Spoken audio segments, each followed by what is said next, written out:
Meaning of entropic.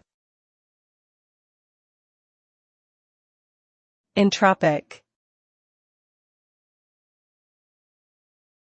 Entropic. Entropic. Entropic. The term entropic refers to the degree of disorder or randomness in a system. In thermodynamics, entropy is a measure of the amount of energy that is unavailable for useful work.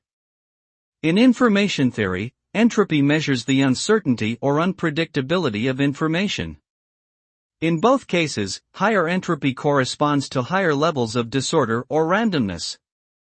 This can lead to increased inefficiency, unpredictability, and degradation of the system's performance. Therefore, reducing entropic effects is often desirable in order to improve the reliability and effectiveness of systems.